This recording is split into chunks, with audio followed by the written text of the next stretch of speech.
우리가 로마서를 통해서 배우는 게 뭐냐면 십자가의 도입니다. 십자가의 도. 예수님 없이는 아무도 하나님의 영광에 이를 수 없다. 이제 3장을 통해서 이방인이든 유대인이든 상관하지 않고 누구든지 모든 사람들은 죄 아래에 있다. 인간은 스스로 의롭게 될 수 있는 길은 전혀 없다. 그래서 의인은 없나니 한 사람도 없다. 그러니까 내 노력이나 수고로 의롭게 되려고 하는 것은 어리석은 일이라는 거죠. 그래서 예수 믿는다는 것은 무엇을 의미하냐면 예수 그리스도와 함께 죽고 예수 그리스도와 함께 다시 태어나는 거예요. 그러니까 내 힘으로 믿음이 생기는 것이 아니라는 겁니다. 믿음이라는 것은 하나님이 주시는 선물이에요. 그런데 유대인 그리스도인들, 이 유대인 그리스도인들이 이제 문제를 일으킨 거죠. 자기들만 의롭다, 자기들만 선민사상을 가지고 있다라는 이 잘못된 사고 때문에 이방인들과 갈등이 생기고, 또 이방인 그리스도인들은 그게 무슨 상관이냐, 예수 믿으면 됐지라는 이런 갈등. 그래서 1세기 당시에는 이런 갈등이 많았어요. 그러면은 유대인으로 살아온 유대 그리스도인들은 도대체 무엇이며 예수님은 누구냐라는 문제를 가지고 논란이 많았어요. 생각해 보세요. 그 당시에 이 로마서를 쓸 당시가 이제 50년대 초반이거든요. 로마서가 쓰여질 당시에 신약 성경은 없었어요. 구약 성경만 읽고 있거든요. 특히 이제 모세오경을 열심히 읽었단 말이죠. 근데 분명히 모세오경에는 하나님의 말씀을 지켜 행해야 된다라는 그 하나님의 말씀을 율법으로 가르친단 말이죠. 그런데 그러면 율법으로 구원을 받나? 도대체 모세오경은 읽어야 되는 거야? 말아야 되는 거야? 그러면 모세는 누구고 예수님은 누구냐? 이런 문제가 이제 복잡해진 거예요. 그래서 1세기 당시에 이제 그리스도인들 사이에, 유대인들은 어차피 예수님을 믿지 않고 배척을 했으니까, 아니 예수님은 아브라함과 다윗의 자손으로 온 거 아니냐. 마태복음을 보면 이제 시작이 그러잖아요. 아브라함과 다윗의 자손 예수 그리스도의 세계다, 이렇게 말했잖아요. 그럼 아브라함이 혈통을 따라 낳았으면 육신을 입고 왔잖아요. 그럼 어떻게 하나님이 육신을 입을 수 있냐라는 논리가 생기는 거예요. 그럼 육신을 입고 왔으면 피조물이냐 하나님이냐, 이런 이제 고민이 생긴 거예요. 그러면 예수님이 선지자냐 하나님의 아들이냐, 하나님의 아들이면 하나님의 아들이 어떻게 육신을 입고 오냐, 이런 이제 고민이 생긴 거예요. 그래서 1세기 당시에 이 사도 요한이 막 적그리스도라고 막 배척을 했잖아요. 그리고 사도 바울이 갈라디아서에서 다른 복음은 없나니라고 외치면서 다른 복음을 막 책망해요. 그럼 도대체 복음은 뭐고 다른 복음은 뭘까? 이런 1세기 당시에 고민이 컸어요. 그냥 우리는 그냥 복음 이렇게 듣고 있지만은 당시의 상황은 아주 심각했어요. 왜냐하면 1500년 동안 율법을 지켜왔잖아요. 모세의 율법을 지켜왔고 지금도 율법으로 살고 있고, 예수님도 율법의 전통을 따라서 오셨고, 예수님도 할례 받으셨고, 예수님도 성전에 제사하러 가셨고, 사도들도 성전이 아직 없어지지 않았잖아요. 성전이 AD 70년에 없어졌으니까 성전에 가서 제사도 하고 정결 예식도 하고 절기도 지키고, 그러니까 구약의 율법의 전통을 따라서 신명기 말씀대로 1년에 3차례 절기 지키러 갔고, 그래서 지금 우리가 사도행전 수요일날 공부합니다마는 사도들도 초창기 교회는 역시 예루살렘 성전을 하루에 3번 다니면서 예루살렘 머무시는 분들은 기도를 했고 성전에 모이기를 힘썼고 이랬단 말이죠. 그리고 그들도 할례를 행했고 그랬는데 이제 복음이 이방 세계에 전해지면서 문제가 되기 시작한 거죠. 왜냐하면 이방 세계에 복음이 전해졌으면 그들도 모세 율법을 가르치고 그들도 할례를 받아야 되잖아요. 그리고 레위기법에 먹지 말라는 가증한 거, 부정한 거 먹지 말아야 되잖아요. 그런데 사도 바울이 이방 세계의 사도로 부르심을 받았잖아요. 나가서 전한 복음은 예수 그리스도를 믿으면 구원받는다는 거였어요. 그래서 이방인들이 진짜 예수를 믿었어요. 그랬더니 하나님이 성령을 부어주셨어요. 오순절 마가다락 방에 본인들이 성령 받은 것처럼. 그러니까 이제 딜레마에 빠진 거죠. 특히 이제 그래서 사도행전 11장에 막 논쟁이 생긴 거예요. 왜냐하면 고넬료는 이방인이잖아요. 베드로가 이방인의 집에 들어가서 먹고 잤다 이 말이죠. 당시에 그거는 부정한 인간으로 취급됐거든요. 유대인들은 그건 해서는 안 되는 율법이 아주 엄히 금하는 일이었단 말이죠. 이방인과 교제하지 마라, 함께 먹지 마라. 근데 고넬료가 하나님의 말씀을 듣고 성령을 받았단 말이죠. 이 사건 때문에 이방인에도 하나님이 복음 허락하셨다. 그러면 이 사람 할례 받아야 되나? 할례 받지 말아야 되나? 이런 문제가 생긴 거예요. 그리고 사도 바울이 이방 선교 여행을 1차 선교 여행을 다녀왔어요. 사도행전 13장, 14장. 근데 가서 복음을 전했는데 이방인들이 그냥 십자가 복음을 듣고 예수를 믿고 영접하고 다 성령을 받고 구원을 받았단 말이죠. 그럼 이 사람도 할례 받아야 되나? 말아야 되나? 그래서 선여행 갔다 왔더니 안디옥 교회에서 난리가 났어요. 할례파와 무할례파로 이제 갈라지기 시작한 거예요. 아니야, 예수 믿고 성령 받으면 구원 받은 거지. 그게 할례가 무슨 필요 있냐? 이렇게 따지기 시작을 해요. 그래서 심히 다퉜더라 이렇게 나와요. 사도행전 15장에 보면 다퉈도 그냥 다툰 게 아니에요. 바울 및 바나바와 그들 사이에 적지 아니한 다툼과 변론이 일어났더라. 적지 않다는 말은 아주 심했다는 거죠. 그래서 문제를 해결하기 위해서 바울과 바나바 및 그 중에 몇 사람, 반드시 두 증인이 있어야 된다 그랬잖아요. 그래서 두 증인을 파송해요. 그래서 몇 사람을 예루살렘에 있는 사도와 장로들에게 보내기로 작정하고 거기에서 회의를 해요. 회의를 해서 결정을 하는데 어떤 사람들은 할례 받아야지 당연히. 어떤 사람은 아니야, 하나님의 구원은 할례에 있지 않아. 이걸 가르쳐요.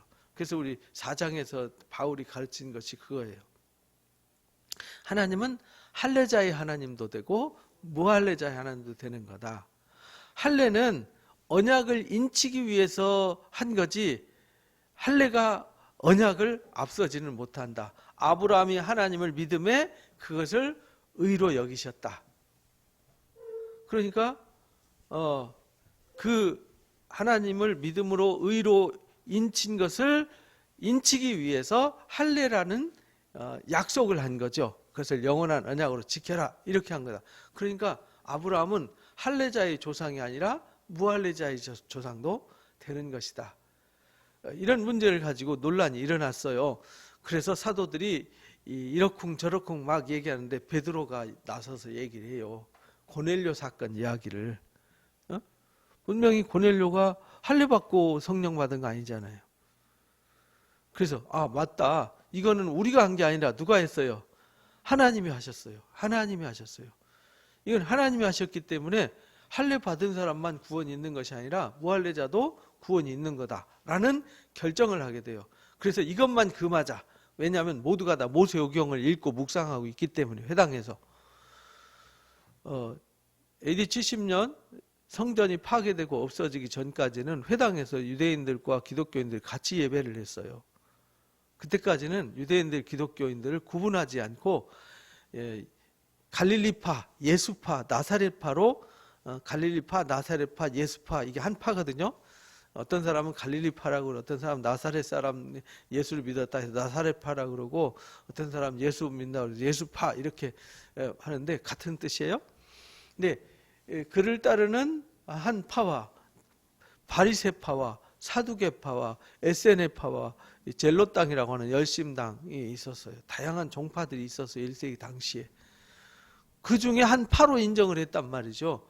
같이 예배하고 같이 출입하고 이방인한테 같이 복음 전하다 보니까 이제 예배는 하면서도 이방인들에 대한 복음 전했을 때 할례 문제 때문에 할례 받지 못한 사람 회당에 못 들어와요. 그리고 성전에 못 들어가요. 성전에 들어갈 수가 없어요. 그래서 이 문제가 이제 그때 당시에는 하나의 과도기죠, 과도기. 그래서 사도들 회의에서 결정된 것이 우상을 금하자. 이거는 하나님이 절대 금한 거니까. 그 다음에 피 먹지 말자. 그 다음에 음행하지 말자. 목매달아 죽은 거 먹지 말게 하자. 이 네 가지는 꼭 지키자. 그거 외에는 그들한테 할례 받아야 된다. 율법에 무슨 먹는 음식 규례 이런 걸 지켜야 된다. 이런 것을 그들 위에 멍에를 씌우는 것은 우리가 할 일이 아닌 것 같다. 이래서 네 가지만 주의하고 복음을 듣고 믿는 자는 다 구원을 받는다라는 확정을 해요. 최초의 공동체 회의였죠. 그래서 이제 사도 바울이 담대히 이제 복음을 전하면서 12사도 회의에서 이 결정이 됐다. 예루살렘 총회에서 결정된 거기 때문에 이제 누구도 태클 걸 수 없다. 그래서 증인을 붙여요, 여기에. 그런데 너희가 어찌하여 하나님을 시험하여 우리 조상과 우리도 능히 매지 못하던 멍에를 제자들에게 두려하느냐. 그러나 우리는 그들이 우리와 동일하게 주 예수의 은혜로 구원받는 줄을 믿노라 하고 바울과 바울이 하나님과 자기로 말미암아 이방인 중에 행한 표적들을 다 설명해요. 그러니까 바울도 이야기를 했고 바울도 바나바도 이방 선교했는데 선교여행 갔다 오니까 아니 할례하지 않아도 이 사람들이 다 복음을 듣고 성령을 받고 변화되는 것을 다 경험했단 말이죠. 그 선교 보고를 해요. 말을 마치니까 야고보가 말합니다. 형제들아 내 말 들어라. 처음으로 이방인 중에서 자기 이름을 위할 백성을 취하시려고 그들을 돌보신 것을 시므온 베드로가 말했다. 선지자들의 말도 이와 일치한다. 선지자들도 똑같이 말했다. 베드로도 그렇게 고넬료를 통해서 입증을 했다. 바울과 바나바도 선교여행 다니면서 입증했다. 그러니까 이거는 본인들이 한 게 아니잖아요. 하나님이 하셨어요. 그래서 이후에 돌아와서 다윗이 무너진 장막을 다시 지으며 그 허물어진 것을 다시 일으켜 세우는 이는 그 남은 사람들과 내 이름으로 일컬음을 받은 모든 이방인들을 주를 찾게 하려 합니다. 라는 선지자의 말을 인용해서 이제 야고보가 여기 야고보는 예수님의 동생 야고보를 말하는 거예요. 그래서 예수님의 친동생 있죠? 친동생 야고보를 말해요. 그래서 17절에 보면은 거기 아모스서 9장 11절 12절 말씀을 인용한 거란 말이에요. 즉 예로부터 이것을 알게 하시는 주의 말씀이라 함과 같더라. 아모스 선지자가 모든 이방인도 주를 찾게 했다. 그러니까 그러므로 내 의견에는 이방인 중에서 하나님께 돌아오는 자들을 괴롭게 하지 말자. 할례를 받으라고 또 율법을 다 지켜야 된다고 하지 말고 다만 우상, 음행, 옥매어 죽인 거 피를 멀리하자. 이 네 가지를 금하고 편지 쓰자. 멀리하라고 편지를 쓰자. 왜냐하면 이게 가서 누가 전하면 진짜야? 진짜인지 어떻게 믿어? 이러면은 안 되니까 사도들이 편지를 써서 증인을 보내요. 각 성에 모세를 전하는 자가 있어서 안식일마다 회당에 이 글을 모세오경을 읽고 있으니까 이건 금하자고 하자. 사도와 장로 온 교회가 그 중에 사람을 택하여 바울과 바나바와 함께 안디옥으로 보내기를 결정했어요. 곧 인도자인 바사바라는 유다와 실라를 보냈더라. 편지에 붙여 이르기를 사도와 장로 된 형제들은 안디옥과 수리아와 길리기아니 이방인들에게 문안하노라 하면서 이 혼란이 없도록 하기 위해서 이 편지를 보냈다. 근데 왜 2명을 보냈냐? 성경에 반드시 2증인이 있어야 법으로 성립되기 때문에 그랬어요. 이렇게 해서 이방인에게 복음을 전하기 시작했단 말이에요. 요 사도회의가 일어난 때가 1차 선교여행 끝나고 사도 바울이 2차 선교여행 떠나기 직전의 일이니까 이것이 결정되고 바울이 로마 교회에 편지를 쓸 당시에는 불과 뭐 2, 3년 차이밖에 안 돼요. 2, 3년 길어봤자 4년 안쪽이란 말이죠. 그래서 로마에 있는 유대 교인들도 아직 그런 혼란 속에 율법을 지켜야 되냐 안 지켜야 되냐, 유대인의 하나님이냐 이방인의 하나님이냐를 가지고 아직 좀 혼란이 있는 때예요. 예수님이 부활 승천하시고 이제 30년에 부활 승천하셨으니까 불과 이제 20년 상간 지났잖아요. 이 사도 회의할 때가 이제 20년도 채 안 된 상황이었단 말이죠. 그러니까 이 20년이라는 기간 동안에 신약 성경이 있는 것도 아니고 그때 최초로 쓰여진 성경이 갈라디아서하고 데살로니가서예요. 그때가 이제 47, 8년경이란 말이죠. 48년경 최초로 신약 성경에 기록된 것이, 그 이전에는 복음서도 없었어요. 그냥 그때 당시에는 복음이 누가 복음이었냐면 예수님을 만난 사도들이 복음의 증인이었어요. 그래서 가장 중요한 게 누구의 증언이었느냐? 예수님과 함께 3년 반 동안 같이 다니고 부활을 목격했고 승천을 목격했던, 그리고 성령 받은 증인들, 그게 12사도였어요. 그래서 사도들의 증언이 가장 중요했죠. 그래서 성경이 쓰여진 것도, 또는 교회로, 정상적인 교회로 인정되는 것도 항상 가장 기본이 뭐냐면 사도성이에요. 사도성, 보편성, 거룩성, 이런 거 있어요. 하나, 한 몸, 교회는 하나다라는, 하나님 하나, 예수님 하나, 성령 한 분, 이래가지고 교회는 하나고, 그 다음에 거룩한 공동체이다. 그리고 이 사도성이 있어야 돼요. 사도성, 사도들, 이 목격자들의 증언, 확실한 증언이 있어야 돼요. 그리고 보편적이 돼야 돼요. 이것을 이제 근거로 해서 이제 신약 성경이 만들어지고 교회 공동체가 온전한 정상적인 공동체로 인정되는 시대였어요. 그러니까 우리가 성경을 공부할 때 이미 그때 당시에 성경시 66권이 다 있었고, 이렇게 이해를 하시면 안 돼요. 그래서 그거를 예수님이 누구냐, 복음이 뭐냐 라는 거를 논증하는 건 되게 어려운 일이었어요. 그래서 로마서를 공부하는 거는 아주 중요한 거예요. 사도행전 공부하는 건 아주 중요한 거예요.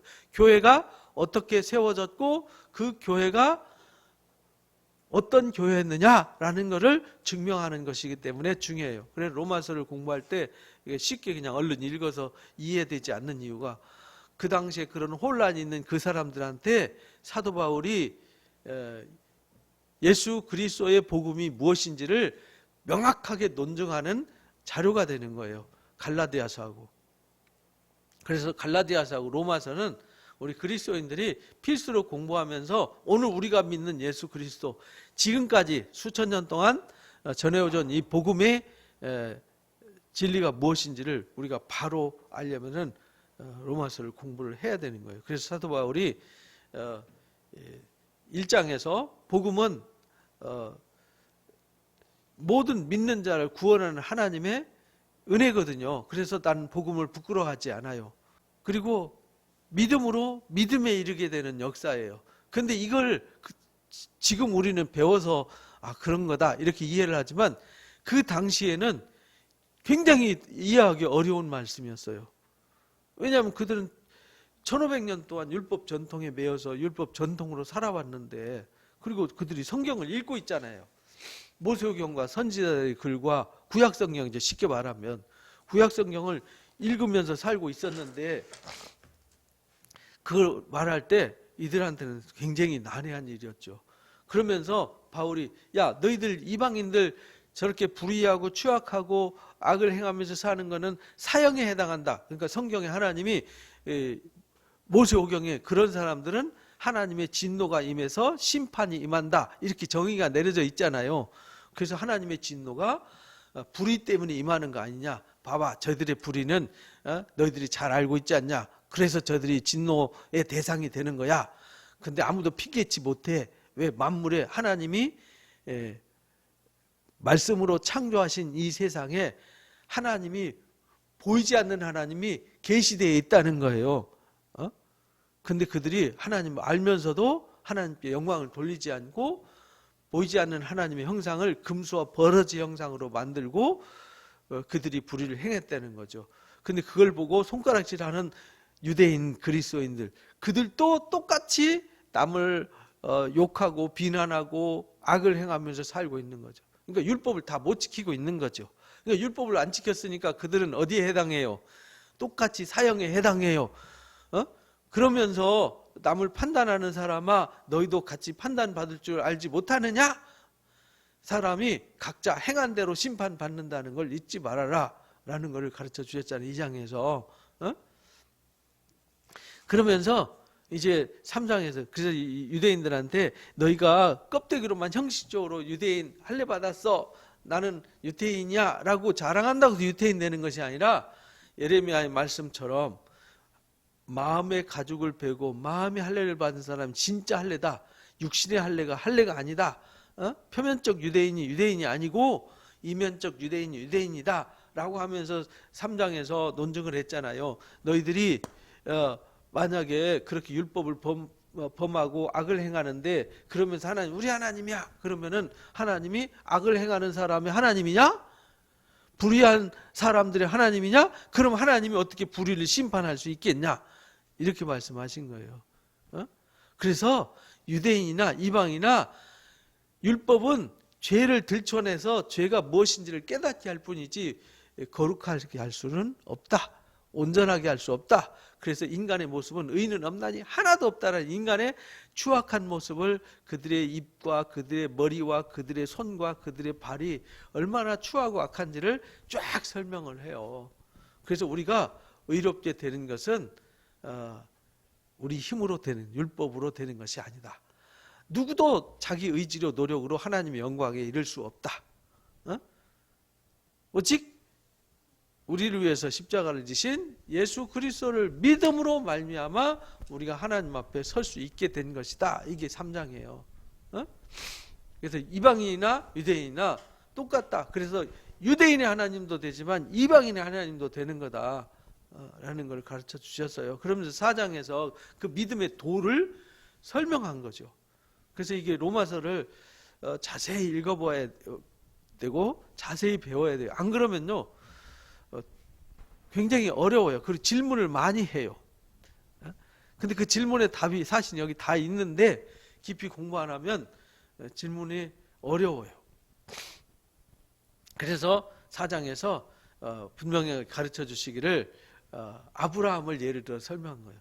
야, 아브라함이 하나님을 믿음으로 의로 여김을 받았지 않냐. 그가 행위로 의롭다함을 받았으면 예수님 십자가 의미 없죠. 하나님 은혜가 소용없죠. 왜? 내가 수고해서 한 거니까. 근데 값 없이 내가 하지도 않았는데 예수 믿었다는 그 하나 때문에 죄를 다 없는 거로 해줘요. 그러면 죄 없는 거로 해준 것은 내 의지와 노력이 아니잖아요. 그거를 전적인 하나님의 은혜라고 설명을 하는 거예요.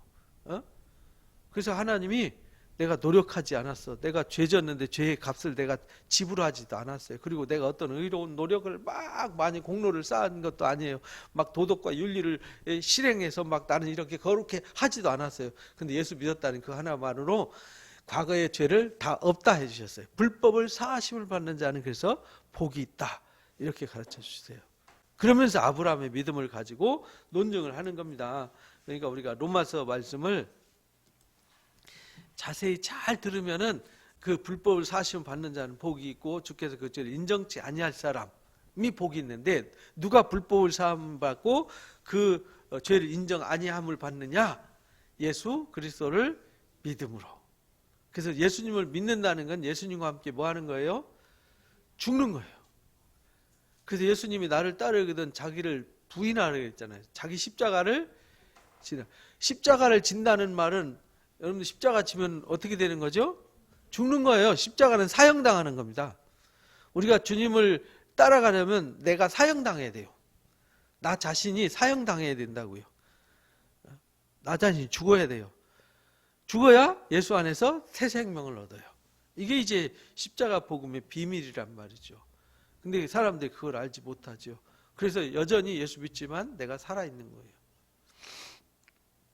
그런지 이 복이 할례자에게냐 혹은 무할례자에게도냐. 무릇 우리가 말하기를 아브라함에게는 그 믿음이 의로 여겨졌다 했다. 그런즉 어떻게 여겼냐? 할례시냐 무할례시냐? 할례시가 아니요 무할례시 때 그렇게 된 거다. 할례의 표를 받기 위해서 할례의 표를 받은 것은 무할례시의 믿음을 인치기 위해서 그렇게 한 거다라는 것을 3장에 이어서 이제 논증을 한 거예요. 그래서 할례자의 조상도 된다라는 것을 무할례자의 조상도 된다라는 것을 또 할례자의 조상도 된다는 것을 너희가 깨달아야 된다. 그래서 아브라함이 그 후손이 세상의 상속자가 되려고 하는 언약은 율법으로 말미암은 것이 아니라 오직 뭘로요? 그러니까 아브라함이 의로 여김을 받은 것을 인치기 위해서 할례를 주셨고 그 할례 받은 언약 백성이 그 할례의 언약을 떠나지 않도록 준 것이 법이란 말이죠. 그러니까 법은 언약을 벗어나지 말라고 주신 울타리에 불과한 거죠. 그러니까 언약이 중요한 거지 울타리가 중요한 것이 아니라는 거예요. 그런데 울타리를 통해서 여기 벗어나면 안 되는구나, 여기 떠나면 안 되는구나, 울타리 담 넘어가면 이게 문제가 되는구나라는 걸 깨닫게 하는 거다라는 거죠. 근데 율법은 진노를 이루게 하는 거다. 율법이 없는 곳엔 범법도 없었다. 그러므로 상속자가 되는 것은 은혜에 속하기 위해서 믿음으로 된다는 거 잊어버리면 안 돼. 율법으로 우리가 은혜에 속하는 거 아니고 의롭게 되는 거 아니다. 그러니까 저나 여러분이나 내 의지나 노력으로 막 거룩해지려고 발버둥을 치지 말라는 말입니다. 안 돼요. 그렇게 해가지고요, 여러분들이 도덕적으로 윤리적으로 난 완벽한 사람 돼야 되겠다, 안 돼요. 안 되는 거를 괜히 하려고 하면 스트레스만 받아요. 그래서 예수 믿는 사람들이 잘못 믿으면 율법주의자가 되면 신앙생활이 굉장히 고달퍼요. 왜 나는 이 모양일까? 나는 아직도 왜 이 모양일까? 그런 자책감을 갖게 되고요. 이게 아직 깨달음이 없어서 그래요. 깨닫고 나면 내 힘으로 되는 게 아니에요. 그래서 늘 겸손한 거죠. 내가 아직도 이런 연약한 존재구나, 부족한 존재구나. 그러니까 더 누구를 기대겠어요? 주님을 의지해요. 근데 주님 의지하고 주님께 나아가면 주님이 주시는 은혜가 나를 덮어요. 주님 은혜가 내 가슴 속에 채워지면요, 내가 용서할 수 없던 것도 용서하게 되고요, 내가 할 수 없었던 것도 하게 되고요, 내 마음이 놀라운 변화가 일어나요. 이해할 수 없는 것도 이해하게 되고, 깨달을 수 없는 것도 깨닫게 되고, 믿을 수 없는 것도 믿게 돼요. 그건 내가 한 게 아니에요. 내 속에 들어온 누가 해요? 주님의 은혜가 하는 거예요. 그래서 우리가 은혜를 받자, 힘써 은혜를 받자고 사도들이 권고를 한 거예요. 그러니까 내가 뭘 잘 안 될 때는요, 뭘 받으면 돼요? 은혜를 많이 받으면 돼요. 그러면 다 해결돼요. 내 노력으로 되는 게 아니라니까. 그러니까 뭐 하길 힘써야 되냐면 모이게 힘써야 되고, 기도에 힘써야 되고, 은혜 받는 일에 힘써야 되는 거예요. 스스로 막 나는 잘할 수 있어, 나는 이렇게 선한 사람이야, 나는 의로운 사람, 그건 교만입니다. 그런 교만한 사람들에게는 은혜가 임하지 않아요. 그래서 내가 그래도 30년 믿었는데 50년 믿었는데 하면서 교만 떠는 사람들 보면 꼴불견이잖아요. 보기에도, 우리가 보기에도, 그죠? 말하는 거나 행동하는 거 보면 어찌 저럴 수 있지? 이런, 그냥 은혜 받으면요, 예수님의 향기가 나요. 은혜 받은 사람들은 온유해요. 겸손합니다. 낮아집니다. 저절로. 그래서 이 사도 바울이 이걸 가르치는 거예요. 그래서 아브라함의 믿음에 속한 자에게도 그렇다. 아브라함은 모든 사람의 조상이라는 걸 잊어버리면 안 된다라고 하면서 아브라함의 믿음이 어떤 믿음이었냐면 죽은 자를 살리시며 없는 것을 있는 것으로 부르시심을 믿은 믿음의 사람이었어요. 바랄 수 없는 중에 바라고 믿었어요. 우리가 그래야 된다는 거죠. 그러니까 이 믿음은 나 이런 믿음 가져야지 해서 되는 게 아니라는 거예요. 이 믿음은 누가 주시냐면 하나님이 주세요. 그래서 그 믿음이 우리를 구원해요. 그래서 에베소서 2장에 사도 바울이 그렇게 말해요. 에베소서 2장에 보면 긍휼이 풍성하신 하나님이 우리를 사랑하신 그 사랑으로 인해서 허물로 죽은 우리를 그리스도와 함께 뭐 하셨어요? 살리셨어요. 너희는 은혜로 구원을 받은 거다. 우리가 한 게 아니에요. 함께 일으켜서 예수와 함께 하늘에 앉히셨는데 이는 예수 안에서 우리에게 자비하심으로써 그 은혜의 지극히 풍성함을 오는 여러 세대에 나타내려고 그랬다. 은혜를. 그러니까 이들이 한 게 아니라 주님이 하셨다라는 걸. 그래서 너희는 그 은혜를 인해서 믿음으로 말미암아 뭘 받았어요? 그러니까 은혜를 인해서 믿음으로 말미암아 구원받은 거예요. 이것이 너희에게서 난 것이 아니요 하나님의 뭐라고요? 선물이에요. 행위에서 난 게 아니에요. 누구든지 자랑할 수 없어요. 그래서 생각해라. 너희는 그때 육체로는 이방인이요 손으로는 육체를 행한 할례를 받은 무리라 칭하는 자들로부터 할례를 받지 않은 무할례자라고 비난받는 사람이었다. 그때 너희는 그리스도 밖에 있었고 이스라엘 나라 밖에 있었고 약속도 없었고 그래서 외인이었죠. 세상에 하늘 소망도 없었죠. 하나님도 없었죠. 전에 멀리 있던 너희가 누구 때문에? 예수님의 보배로운 피값 이거 하나가 하나님과 언약과 아무것도 상관이 없었잖아요. 그죠? 할례도 뭐 율법도 하나님도 그리스도도 은혜도 하나님의 나라도 영광도 다 우리 것이 아니었어요. 근데 예수 그리스도의 보배로운 피값으로 내가 예수님 믿었다는 그 하나로 인해서 그 은혜를 힘어서 십자가 보배로운 피의 은혜, 구속의 은혜, 사랑의 은혜로 아무 값없이 나를 위해서 죽어주신 예수 그리스도를 믿음으로 내가 똑같이 하나님의 권속이 되었다는 거예요. 하늘의 시민이 되었다는 거예요. 그래서 우리를 화평케 하셨어요. 육체로 유대인과 이방인이라는 담이 중간에 담이 있었는데 막힌 담을 뭐 했어요? 헐었어요. 그래서 예루살렘에 가면 옛날에는 예루살렘 성전에 가면 이방인 구역이 있고 유대인 구역이 있었어요. 그런데 유대인은 성전 안에 들어가는 입구에 이방인들은 들어가면 죽임을 당합니다 라고 써 있어요. 그 막혔단 말이죠. 근데 주님이 그 막힌 담을 헐었어요. 이방인이나 유대인이나 구별하지 않고 예수 믿으면 다 하나님과 화목하게 돼서 하나님 자녀가 되고 하나님 나라의 시민이 되게 하셨어요. 그래서 사도 바울이 사도행전 21장에 보면 드로비모 때문에 막 그 유대인들이 끌어내 가지고 막 집단 폭행을 하잖아요. 왜냐하면 이방인을 유대인 구역에 들어가게 했다는 거예요. 성전에 들어오게 했다. 그 정도로 바울이 막 집단 폭행 당해도 그때 막 천부장 그 로마 장교가 와가지고 구원하지 않았으면 그때 바울 맞아 죽었죠. 근데 하나님이 천부장 보내가지고 구원해서 로마로 가게 되는 과정을 거치게 되죠. 그만큼 성전이 무서웠어요. 근데 이 담을 주님이 헐어주셨어요. 화평신지라 둘로 하나를 만들다 원수된 것, 그 중간에 막힌 담을 이방이나 유대인이나 구분하지 않고 헐어주셨어요. 법조문으로 된 계명의 율법을 뭐 하셨어요? 폐하셨어요. 이는 둘로 자기 안에서 한 세 사람을 지어 화평케 하셨어요. 십자가로 이 둘을 한 몸으로 하나님과 화목하게 하셨어요. 원수된 것을 십자가로 뭐 하셨죠?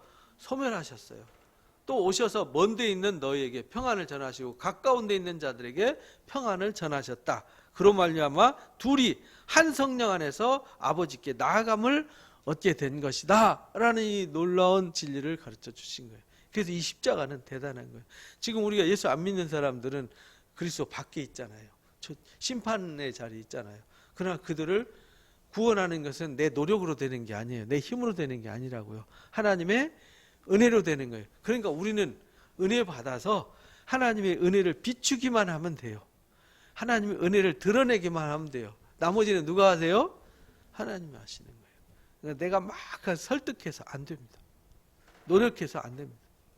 어느 날 갑자기 하나님이 그 사람을 변화시키고 새롭게 하세요. 그러니까 여러분들 누구를 설득하려고 하지 마시고요. 묵묵히 여러분들이 하나님의 함께 하심을 보여주고 하나님의 은혜가 내 속에 있음을 그냥 풍기기만 하면 돼요. 향기만 드러내면 돼요. 그럼 냄새만 이거 무슨 냄새지? 야, 이게 무슨 향기지? 생명의 향기인데? 왜냐면 세상에서 없는 썩은 고리타분하고 사망의 냄새 끔찍한 냄새잖아요. 사망의 냄새만 맡다가 이 생명의 냄새를 맡는 순간 다 눈이 떠지는 거죠. 그래서 바라볼 수밖에 없고 마음이 하나님께로 올 때 그들을 하나님이 은혜를 끼쳐서 그들이 마음을 열고 주를 영접하고 변화받게 돼 있어요. 그래서 우리가 로마서를 공부하는 겁니다. 그래서 아브라함의 믿음은 그런 믿음이었다. 백선화돼서 죽은 것 같은데도 믿음이 약해지지 않고, 믿음이 없어 약속을 의심치 않고 오히려 더 견고하게 돼서 하나님께 영광을 올리게 된 것이다. 약속하신 것을 능히 이루실 줄로 확신했다. 근데 이 믿음은 누가 주는 거냐? 하나님 주세요. 어떤 분이 그러더라고. 어떻게 예수를 믿어야 돼요? 저는 도저히 안 믿어져요. 이러더라고요. 저한테 그것 좀 가르쳐 주세요. 그걸 제가 어떻게 가르쳐 줘요? 말로 설명, 이렇게 하면 믿음이 생겨요. 라고 이 방법 가르쳐 줘서 자기 방법으로 믿음을 얻으면은 하나님이 하신 일이 없죠. 자기가 한 거지. 그렇잖아요. 내가 한 거잖아요. 그래서 저는 한마디예요. 하나님의 부르심에 순종하세요. 그냥 순종해서 오시면은 믿어야지 하지 않아도 정말 하나님을 사랑하는 마음으로, 하나님을 찾고자 하는 갈망하는 마음으로 나오시면 하나님이 마음을 만져주시고 그 속에 믿음을 선물해 주십니다. 그래서 안 믿어지던 사람이 믿어져요. 저도 옛날에는 도저히 안 믿어졌는데 어느 날 제가 주님 없이는 살 수 없는 사람이 되었어요. 그건 제가 노력해서 된 게 아니에요. 하나님이 저한테 그런 믿음을 주셨어요. 그래서 그러므로 그것이 그에게 의로 여겨졌다 했다. 그러니까 아브라함만 의한 것이 아니라는 거죠. 예수 믿는 모든 사람들한테도 똑같다. 예수 믿는 우리가 범죄한 것 때문에 내줌이 되고 우리를 의롭다 하시기 위해서 살아나셨다라는 걸 지난주에 우리가 배웠어요. 그러면서 이제 5장, 왜 앞에 제가 이제 다시 설명을 해주냐면 5장 들어가 봤자 앞에 내용을 모르면 5장이 이해가 안 돼요. 그래서 여러분들이 성경을 중간에 읽으면은 무슨 소린가 이렇게 되는 거예요. 그래서 제가 매주 앞에 거 반복하고 그럼 16장까지 가면 16번 반복하는 거예요. 그러므로 우리가 믿음으로 의롭다 하심을 받았으니, 믿음으로 의롭다 언제?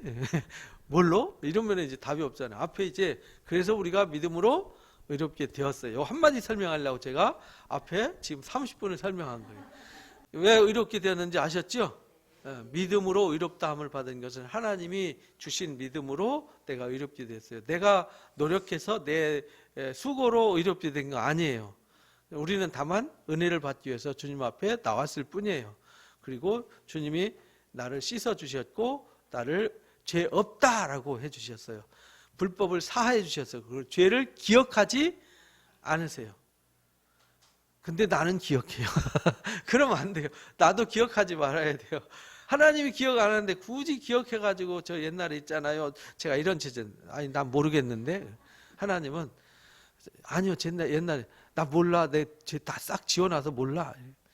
하나님은 죄를 기억하지 않으세요.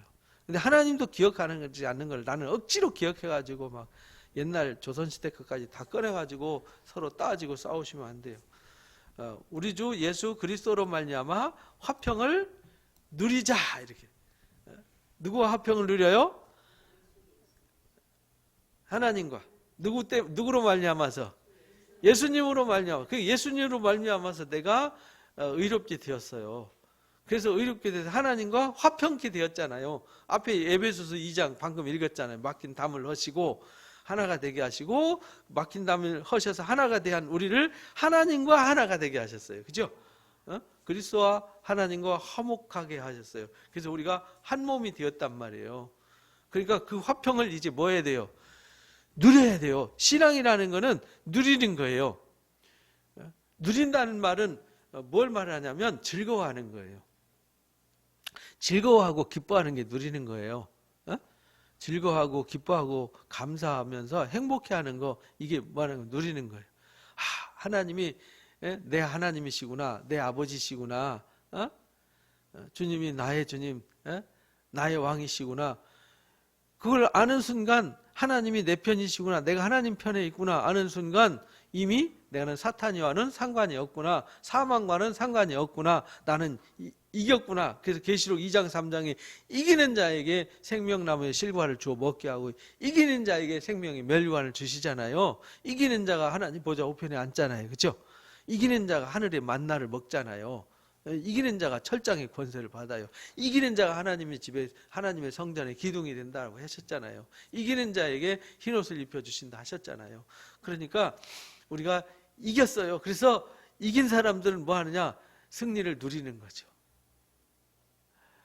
제가 이제 손흥민이 팀 토트넘 축구를 좋아해요. 왜냐하면 손흥민이가 우리 국민이니까, 우리나라 사람이니까, 남의 나라 사람 잘하든 말든 손흥민이가 잘해야 기분이 좋아요. 손흥민이 골 넣으면 굉장히 기분이 좋거든요. 근데 골 넣는데도 지면 기분이 안 좋아요. 이기면요 괜히 기분이 좋아요. 그죠? 우리 월드컵 옛날에 안정환이가 역전 넣어서 막 8강 진출하고 막 4강 진출할 때, 야, 뭐 온 국민이 난리 났었잖아요. 그 승리의 기쁨을 누리잖아요. 그죠? 우리가 예수 그리스도로 말미암아 사망의 권세를 이겼단 말이에요. 그리고 하나님과 화목하게 됐잖아요. 하나님과 원수됐는데, 그죠? 원수된 걸 헐었다고 방금 우리가 에베소서 말씀 확인했잖아요. 그래서 우리가 이제 하나님과 화목하게 됐고, 이제 사탄이가 나와 상관없어요. 내가 이기신 하나님 편에 서서 이기신 주님으로 말미암아서 내가 이제 생명을 얻었고 영광의 나라를 상속한 상속자가 되었어요. 그러니까 그 안에서 뭐 해야 돼요? 기뻐하고 즐거워하고 누려야죠.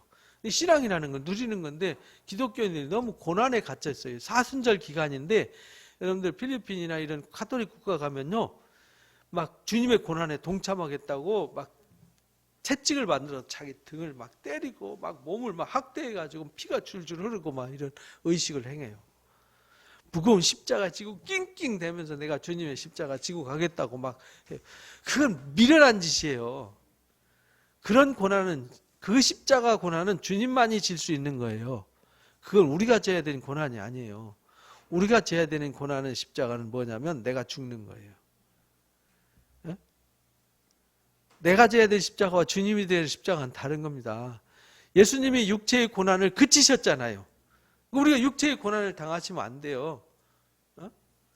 이 육체의 고난, 십자가에 못 박혀 죽고 사망하는 이 사망의 십자가는 예수님이 지셨어요. 그건 우리가 질 수 없어요. 근데 우리가 지겠다고 같이 지고 막 이 십자가에 매달려 있으면요, 미련한 것이죠. 우리는 그 화평을 누리는 게 우리가 져야 될 십자가예요. 근데 우리가 즐겁지 못하잖아요. 즐겁지 못하게 하는 요소들을 십자가에 못 박는 게 우리가 져야 될 십자가라고요. 그러니까 십자가 진 결과가 뭘로 나타나야 돼요? 기쁨과 즐거움으로, 화평을 누림으로 나타나야죠. 그러니까 사순절 기간을 괴로워하지 말고, 금식하면서 괴로워하지 말고, 신랑 되신 주님이 나와 함께 있는데 왜 괴로워하냐고요. 그래서 예수님이 그랬잖아요. 세례 요한은 금식하고 그 제자들은 금식하는데 왜 당신의 제자들과 당신의 선생은 왜 금식 안 합니까? 그러니까 예수님이, 야, 신부가 신랑하고 있는데 금식하는 미친 사람들 봤냐? 그렇잖아요. 신랑 만났으면 기뻐하고 잔치를 하지, 거기서 금식하고 그럼 미친 거죠. 그죠? 우리가 신랑 되신 주님을 만났잖아요. 그러면은 기뻐하고 즐거워하고 누려야죠. 금식하고 막 괴로워하는 게 아니라. 무엇 때문에 금식해야 되냐면, 내가 나의 욕망을 버리지 못하고 내가 내 잘못된 습관과 내가 잘못된 관계와 불의한 세계에서 살던 나의 모든 것을 뭐 하기 위해서? 벗어버리고 거기서 떠나기 위해서 금식할 수는 있죠.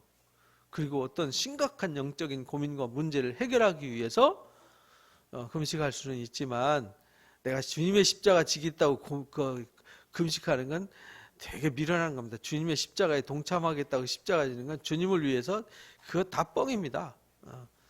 그건 잘못 배워서 그런 거예요. 주님을 위해서 우리가 십자가 질 수 없어요. 주님이 나를 위해서 십자가 지신 거지. 나는 십자가 지는 게 주님을 위해서가 아니라 나를 위해서예요. 사탄이가 나한테 들어오지 못하도록, 사탄이 나를 지배하고 있으면 사탄이를 몰아내기 위해서 하는 것이지, 내가 주님의 십자가를 대신 질 수 없습니다. 그래서 화평을 누려야 돼요. 또한 예수님으로 말미암아, 예수님으로 말미암아 우리가 믿음으로 서 있는 이 은혜에 들어감을 얻었잖아요. 그죠? 예수님 때문에 믿음으로 서 있는 이 은혜, 어떤 은혜냐? 하나님과 화평을 누리는 은혜, 그 영광의 찬송에 이르는 은혜, 들어감을 얻었으며 하나님의 영광을 바라보고 뭐예요? 그래서 예수님으로 말미암아서 우리가 하나님의 영광을 바라보면 즐거워하는 거예요. 세상의 것은 보니까 별로 가치가 없어요. 그래서 세상 것에 매이지 않아요. 종으로 살지 않아요. 그래서 제가 여러분들에게 몇 주 전에 말씀을 드렸죠. 말씀 나눴죠. 주일에. 세상에 지배당하지 말고 지배하는 사람이 돼야 된다. 다스리는 사람이 돼야지 다스림 받으면 안 된다라는 말씀이 이 말씀이에요. 죄의 다스림을 받지 말고 악한 자의 다스림을 받지 말고 악한 자의 지배 아래 있지 말라는 거예요. 악을 다스리고 지배해야죠. 우리가 창세기 4장에 배웠잖아요. 죄가 내 앞에 뭐하고 있죠? 엎드려 있어요. 죄가 나한테 손을 내밀고 있다고요. 그때 하나님이 가인한테 말해요. 가인아, 내가 죄를 다스릴지니라. 죄를 다스려야지. 죄가 너를 지배하고 죄가 너를 다스리니까 내가 죄의 종이 돼서 동생을 돌로 쳐 죽이고 내가 동생 지키는 자입니까? 라고 거짓말하고 핑계하고 변명하는 악한 자가 된 거예요. 그러니까 우리가요, 이 십자가 복음, 이 복음이라는 건 너무너무 중요한 거예요. 이걸 깨달으면 자유를 얻는다니까요. 기쁨이 있다니까요. 근데 이게 안 되니까 이제 다들 문제가 되는 거예요. 다만 이뿐 아니라 화평을 누리고 영광을 바라보며 즐거워하는 게 이게 예수 믿는 거라고요. 저와 여러분이 예수 믿는다면 뭘 누려야 돼요? 화평을 누리고 뭘 즐거워해야 돼요? 하나님의 영광을 즐거워해야 돼요. 왜? 그 영광이 누구 것이 되는 거죠? 또 나한테 상속해 주겠다는 거잖아요. 내가 그 영광에 참여하게 되는 거잖아요. 영광의 하나님의 자녀가 됐고 영광의 하나님의 부르심을 받아서 그래서 바울이 에베소 1장에서 우리가 하나님의 영광의 찬송이 되기를 기도하고 축복하잖아요. 다만 이것만 얘기하는 거다. 아니다. 이것만 얘기하는 게 아니라 우리가 환난 중에도 뭐예요? 즐거워해요. 왜냐하면 예수 믿는 사람은 환난도 왜 즐거워하냐면 환난은 뭘 만들어요? 인내는 연단은 소망을. 그래서 환난은 인내를 만들고 인내는 연단은 소망을 만들어내기 때문에 오히려 환난을 즐거워해요. 그러니까 우리가 어떤 고민이 생기면요, 고민이 오히려 더 유익해져요. 고민을 통해서 우리가 문제가 있구나. 나는 이렇게 약하구나, 부족하구나 아니까 더 주님을 의지하고 더 주님을 찾고 더 주님을 매달리니까 내가 더 성숙해지고 더 강해지는 거죠. 그래서요, 초대교회 때 로마 사람들이 유대인들을 엄청 핍박했어요. 네로 때 이제 핍박 막 시작해가지고 유대인들한테 핍박 엄청 당했죠. 그리고 이제 3세기 중반에는요, 엄청난 로마 전역에 전국에 핍박이 확산되다가 4세기 초 301년에서 5년 요 사이에 어마어마한 박해가 수천 명이 학살을 당하는 무시무시한 핍박이 있었어요. 그때에 그들의 믿음이 더 강해졌어요. 사자밥이 돼도 검투사 경기에 던져져도요, 그들은 찬송하면서 믿음을 지켰어요. 근데 313년 아이러니하게도 불과 한 10년 후에 종교 자유 칙령이 발표가 돼요. 그러면서 기독교가 지하에 있다가 수면으로 올라와요. 수면으로 올라오면서 3세기, 4세기 말에 기독교가 로마의 국교가 돼요.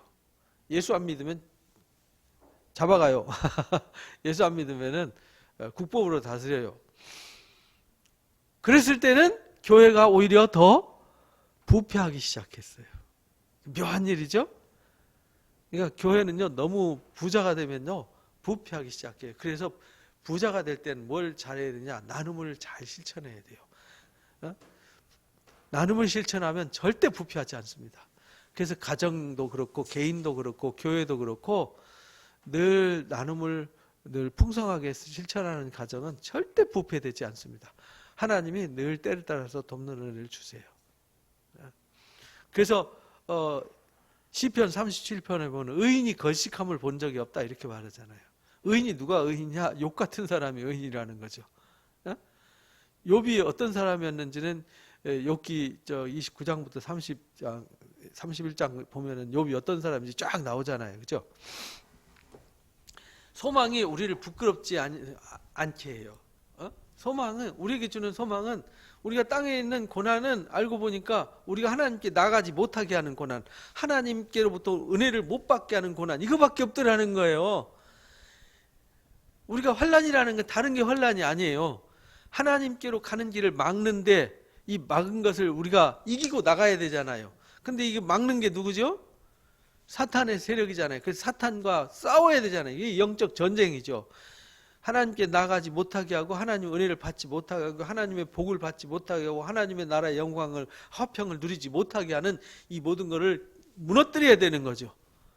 근데 그 내가 하는 것이 아니라 주의 이름으로 나가면 주님이 해주시는 거죠. 그래서 소망이 부끄럽게 하지 않아요. 우리에게 주신 성령으로 말미암아 하나님의 사랑이 우리 마음에 어떻게 돼요? 부음받아요. 우리가 그 소망을 가지고 환난이 인내가 연단이 소망을 만들어내는데, 그 소망은 성령으로 말미암아 그걸 이기게 하시고 강하게 하셔서 하나님의 사랑이 우리 속에 더 많이 부어져요. 그래서 이 사랑을 여기서 확인해요. 우리가 아직 연약할 때 기약대로 그리스도께서 누구를 위해서 죽으셨죠? 경건치 않은 나를 위해서 죽으셨어요. 의인을 위해서 죽는 자는 쉽지 않고 선인을 위해서 용감히 죽는 자가 혹 있죠. 그렇잖아요. 막 남 살리겠다고 철길에 뛰어들어서 그 구원하다 가끔 희생되는 사람도 있잖아요. 물에 빠진 사람 건지겠다고 들어갔다 자기가 희생되는 사람 있잖아요. 소방관이 막 불 속에 사람 살리기 위해서 꺼내다가 자기가 희생하는, 그런 사람들은 정말 의로운 사람들이잖아요. 대단한 사람들이죠. 그런 사람들은 많이 있는 건 아니에요. 여러분들 그런 일이 있으면 얼른 들어가져요?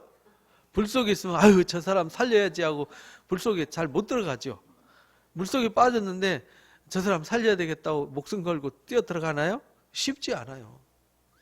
혹 있어요. 항상 있는 건 아니에요. 혹 있어요.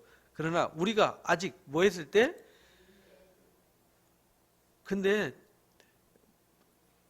뭐 막가파나 평생 도둑질만 하고 사기만 친 사기꾼을 살리겠다고 내 목숨 던지는 사람은 없죠. 그런 사람은 바보죠. 그걸 누가 의인이라고 그러겠어요. 어리석다고 그러지. 사람을 수십 명 돌로 쳐 죽이고 막 칼로 찔러 죽이고 학대한 그 사람을 위해서 내가 대신 죽어주게 사형당하겠다 그러면은 미쳤다 그러지, 그 사람 뭐 의인이라고 말하지는 않아요. 그죠? 근데 여기 우리가 아직 죄인 되었을 때 예수께서 우리를 위해서 뭐 하셨어요? 예수님은 누구를 위해서 오셨냐면 죄인들을 위해서 오셨어요. 그래서 예수님이 그렇게 말씀하세요. 나는 마태복음 9장에 의인을 부르러 온 게 아니라 죄인을 부르러 왔다. 의사가 환자한테 필요한 거지 건강한 사람한테 필요 없잖아. 그것처럼 나도 죄인을 살리러 온 거야. 이렇게 말씀하셨어요. 그래서 그리스도께서 우리를 위해서 죄인인 나를 위해서 죽으셨어요. 그래서 하나님이 나를 사랑한다는 걸 뭐 하셨어요? 확증하셨어요. 나 너 사랑해 라고 당신의 목숨을 던져서 죄인인 나를 사랑해 이렇게 말씀하셨다는 거예요. 그러니까 나는 하나님의 엄청난 사랑을 받은 사람이죠. 이걸 깨달아야 되는 거죠. 이 사랑을 깨닫고 나면 하나님이 나를 위해서 이런 사랑을 쏟았어요. 그러니까 세상의 일은 하찮은 것이 되는 거죠. 예수님이 이걸 더 쉽게 가르쳐 주셨어요. 마태복음 18장에 보면은 1만 달란트 빚진 자와 100데나리온 빚진 자의 비유를 들어 설명해요. 1만 데나리온은 우리 돈으로 한 6조에서 10조 돼요. 그 빚진 사람을 살려달라고 무릎 꿇고 비니까 그래 용서해 줄게 가서 열심히 살아하고 탕감해 줬어요. 야, 엄청난 탕감이죠. 그 탕감은 진짜 평생 뼈를 갈아서 드려도 자손 대대로 벌어서 갚아도 못 갚아요. 우리가 한 달에 200만 원씩 저축해서 10억을 벌려면은 몇 년 모아야 되는지 아세요? 200만 원씩 저축해서 40년을 모아야 10억이에요. 40년. 그럼 80년 모아봐야 20억. 그러면 6조, 8조 모으려면 몇 년 모아야 돼요? 자손 대대로 1000대까지 갚아도 못 갚아요. 1000대까지 갚아도 못 갚는 은혜라고요. 그런데 이 사람이 용서받고 갔어요. 100데나리온은 빚진 사람이 있어요. 이 사람한테 100데나리온은 한 데나리온은 노동자 하루 품삯이에요. 뭐 비싸게 쳐서 하루에 10만 원으로 계산해도 100데나리온은 1000만 원이에요. 1000만 원 빚졌어요. 아주 너 빚 갚아 왜 안 갚아 해가지고 목을 쪼아가지고 감옥에다 집어넣었다 이 말이에요. 몽둥이 패가지고. 근데 이 보고가 1만 달러한테 빚진 사람한테 보고가 됐어요. 그러면은 어떤 마음이 들겠어요? 이런 못된 인간 1000대까지 갚아도 못 갚는 은혜를 베풀었더니 겨우 1000만 원 가지고 네 형제를 감옥에다 집어넣어? 야 저놈 다 갚기까지 감옥에서 못 나오게 해! 이렇게 말해요. 다 갚을 때까지면 언제까지죠? 영원히 영원히 못 갚아요. 영원히 심판받게 해 이런 말이잖아요. 그걸 통해서 너희가 진심으로 형제를 용서하지 않으면 하나님도 너희를 용서하지 않는다. 그래서 주기도문에 우리한테 그렇게 가르쳐 주셨죠. 우리가 우리의 죄를 사하여 준 것 같이 우리 죄를 사하여 주옵소서. 이렇게 기도하라. 너희가 진심으로 형제를 용서해야 하나님도 너희 용서한다. 반대로 말하면 내가 너희를 용서했으니까 너희도 가서 용서하라 이런 말이거든요. 그러니까 우리가 이 사랑을 깨달아야 되는 거예요. 우리는 용서받을 수 없는 사랑을 용서받았어요. 이게 사랑이란 말이에요. 사랑이 확증됐어요. 그러니까 우리는 그 사랑으로 주변에 좀 나보다 못한 사람이 있고 못난 사람이 있고 나한테 해코지 하는 사람이 있어도 그거 너무 그렇게 거기에 매달려서 막 원수 같겠다고 평생 한을 품고 살지 말란 말입니다. 그렇게 되면 뭐의 종이 되는 거죠? 죄의 종이 돼서 누가 불행해져요? 나만 불행해지는 거예요. 나만 사탄한테 신나게 짓밟혀가지고 사단이가 춤추고 사단이가 박수 치면서 박장대소하게 만든다 이 말이에요. 그건 어리석은 일이죠. 그래서 우리가 이런 사랑을 받았다는 걸 잊지 마라. 우리가 죄인 되었을 때 하나님이 이 어마어마한 사랑을 베풀어 주신 것이다. 그러면 이제 우리가 그의 피로 말미암아 의롭다 하심을 받았으니까 더욱 그로 말미암아 어디서 구원받았어요? 진노에서 구원받은 거다. 우리가 원래 진노에 있어야 되는 거다. 근데 진노에서 뭐 했어요? 구원을 받았어요. 야, 이 진노에서 구원받은 이 구원. 근데 이 진노에서 구원받은 건요, 참 우리가 실감나게 경험할 때가 언제냐면 마지막 심판 때예요. 그때 딱 내가 구원받고 수많은 사람들이 심판에 던져질 때, 야, 내가 아무것도 한 거 없는데 예수 하나 믿었다고 내가 이런 영광에 이르다니 끔찍하죠. 소름이 돋죠. 그죠? 끔찍한 일이죠. 상상할 수 없는 일이죠. 우리는 꼭 불행당할 때, 그때 내가 왜 그랬지? 그럴걸, 그러지 말걸, 뭐 이런 껄껄. 그래서 천국에 가면요, 지옥에 가면 제일 많은 사람들이 걸린 병이 껄껄 위장병이래요. 그러지 말걸, 예수 믿을걸, 그때 친구가 말할 때 믿을걸, 열심히 모이자고 할 때 열심히 모일걸, 뭐 하자고 할 때 할걸, 껄껄 하는 사람들은 다 지옥에 가요. 그래서 진노하심에서 우리가 구원받은 거예요. 곧 우리가 원수 되었을 때 하나님과 원수 되었어요. 아까 에베소서 말씀처럼 그의 아들의 죽으심으로 말미암아 하나님과 뭐 어떻게 됐어요? 화목하게 되었어요.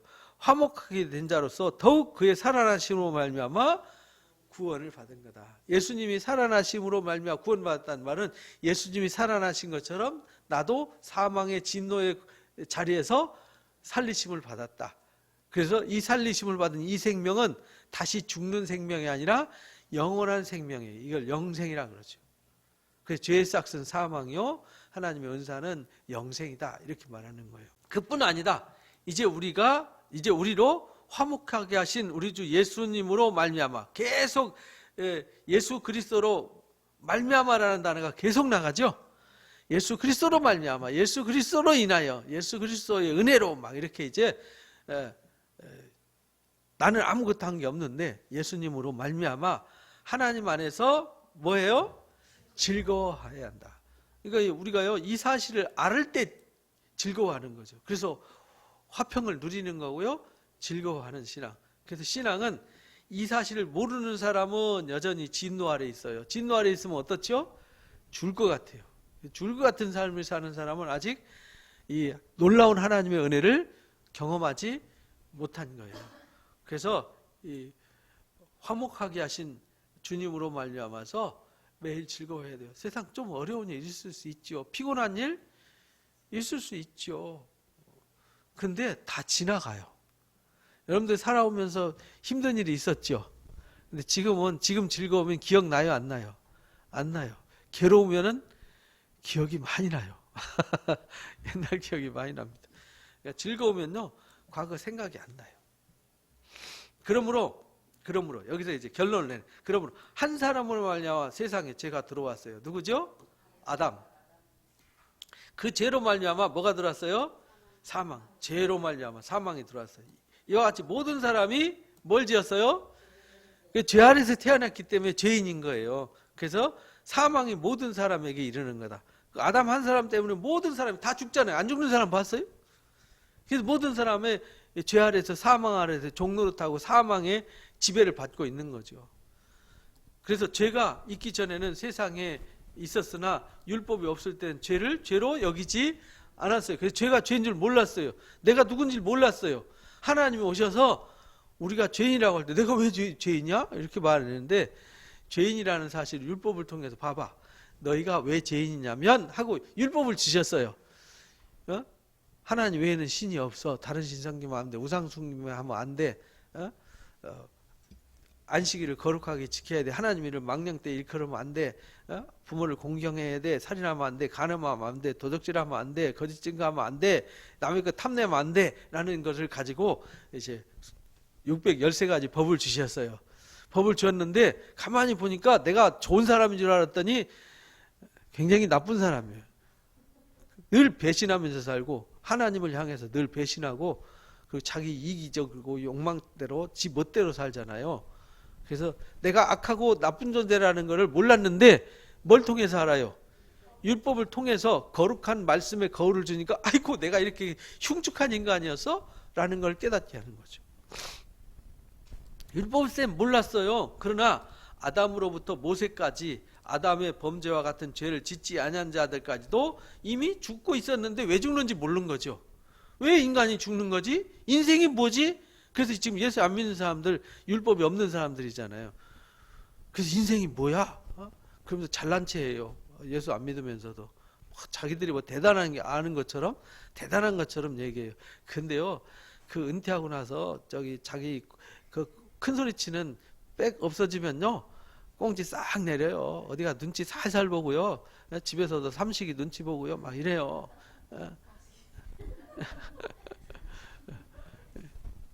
어디 가서도요, 항상 눈칫밥 먹고 초라해 존재란 말이죠. 큰 소리는 무슨, 사람이 건강하고 돈 있고 힘 있을 때는요, 큰 소리 안 치는 인간 아무도 없어요. 다 교만한 거죠. 그러나 다 걷어가 보세요. 욥처럼 다 걷어가 보세요. 건강까지 걷어가 보세요. 원망 안 하고 하나님 안 떠나는 사람 없어요. 그래서 아담이 범죄와 같이 죄를 짓지 않았는데도 사람들이 다 죽잖아요. 아담은 그래서 오실 자의 표상이다. 사망이 왕노릇 했지 않냐 라고 말하면서 오실 자의 표상이다 라고 하면서 뭘 설명하는. 그러나 이 은사는 그 범죄와 같지 않다. 범죄와 같지 않다는 말은 그 범죄로 말미암아 사망에 이른 것 같지 않다. 한 사람이 범죄로 인해 많은 사람이 죽었은즉 더욱 하나님의 은혜와 또한 한 사람 예수 그리스도의 은혜로 많은 선물은 많은 사람에게 넘쳤느니라. 그래도 모든 사람이 죽어서 거기서 헤어나올 수 있는 길이 없어요. 죽음을 벗어날 수 있는 사람이 없고 왜 죽는지 아는 사람이 아무도 없어요. 내가 죄인이라는 사실도 몰라요. 근데 그거를 알게 해주시는 분이 하나님이시고 그것을 해결해 주시는 분이 누구라는 거예요? 예수님이라는 거예요. 이 선물은 범죄한 한 사람으로 말미암은 것 같지 아니하니 심판은 한 사람 때문에 심판에 이르고 정죄에 이르고 심판에 이르는데 은사는 많은 범죄로 말미암아 의롭다 하심에 이르게 한다. 모든 사람이 거기서 도저히 스스로 나올 수 있는 길이 아예 없어요. 전무, 제로, 가능성 제로. 그런데 거기에 오셔서 살 길을 열어주셨어요. 야, 그러면 기적이잖아요. 지하 땅 속에 막 감옥에 갇혀가지고 막 터널이 무너져서 나올 수 있는 가능성이 제로예요. 스스로 나올 수 있는 방법이 없어요. 누군가 그걸 뚫고 들어가서 그 사람을 구해냈어요. 야, 그건 기적이잖아요. 그죠? 한 사람의 범죄로 말미암아 사망이 그 한 사람을 통해서 왕노릇하였은즉 더욱 은혜와 의의 선물을 넘치게 받는 자들은 이렇게 말해요. 사망이 왕노릇하기 때문에 도저히 구원받을 수 있는 길이, 도저히 거기서 해방될 수 있는 가능성이 하나도 없는데 예수님 한 분이 십자가 지심으로 모든 사람을 다 살릴 수 있었다 이 말이에요. 한 분 예수 그리스도를 통하여 생명 안에서 뭘 노릇해요? 왕노릇. 생명이 왕노릇하게 한다. 생명이 왕노릇하니까 생명이 영원히 있는 거죠. 그죠? 그런즉 한 범죄로 많은 사람이 정죄에 이른 것 같이 한 의로운 행위로 말미암아 많은 사람이 의롭다 하심을 받아서 생명에 이르게 된 거다. 한 사람이 순종치 아니함으로 많은 사람이 죄인 돼 가지고 사망에 이른 것처럼 한 사람이 순종하심으로 많은 사람이 뭐가 돼요? 의인이 된다. 이 놀라운 비밀을 가르쳐 주셨어요. 율법이 들어온 것은 범죄를 더하게. 그래서 율법이 없이는 주님께 나아갈 수가 없어요. 그러니까 율법은 꼭 필요한 거예요. 율법은 없애버리면 안 돼요. 율법이 있어야 내가 연약하다는 걸 알고 죄인이라는 걸 알고 부족하다는 것을 깨달아요. 그래야 누구를 찾아요? 그 문제를 내 스스로는 해결할 수 없어요. 거기서 벗어날 수 없어요. 벗어나게 하고 나를 자유케 하고 나에게 새 생명을 줄 수 있는 분은 주님밖에 없어요. 그래서 주님께만 가는 거예요. 세상에는 그 어떤 철학과 권세와 능력으로 거기서 벗어날 수 없어요. 그러나 죄가 더한 곳에 뭐가 넘쳐요? 은혜가 넘치는 거예요. 왜냐하면 죄가 심히 죄되게 하고 나서 나는 아무것도 할 수 없는데 주님이 손을 딱 내밀고 나를 거기서 건져내가지고 너는 의로와 너는 내 거야, 너는 하나님의 나라의 상속자야 라고 말하잖아요. 그래서 나와 화평을 누리자, 나와 즐거워하자 영원히 라고 말하니까 그거 뭐 감사함 은혜 외에는요 설명할 길이 없잖아요. 거기서. 그래서 죄가 심할수록, 그래서 죄가, 예수님이 그랬잖아요. 많이 사함을 받은 사람이 많이 사랑한다. 하나님 앞에 죄가 많다고 생각하는 사람이 하나님을 더 많이 사랑하는 거예요. 그러니까 죄를 많이 깨달아서 하나님의 은혜가 이렇게 크구나라고 깨달은 사람이 하나님을 더 사랑할 수밖에 없는 거예요. 이는 제가 사망 안에서 왕노릇한 것 같이 은혜도 또한 의로 말미암아 왕노릇. 은혜가 왕노릇하니까, 은혜가 영원한 은혜가 나를 왕노릇하니까 내가 영원한 왕의 아래에 있는 거죠. 그렇지 않은 사람은 영원히 죄의 종이 돼서 영원히 사망에 이르게 되는 것이죠. 그래서 주 예수 그리스도로 말미암아 어디에 이르게 해요? 영생에 이르게 한다라는 것을 잊어버리면 안 됩니다. 우리는 이 은혜에 들어감을 얻었어요. 우리가 예수 그리스도가 우리를 이만큼 사랑한다는 걸 십자가로 증명을 하셨어요. 우리는 확정된 사랑을 받고 있어요. 그러니까 그 사랑 안에서 흔들리지 말고 오직 믿음으로 살아가시기를 주님의 이름으로 축복합니다.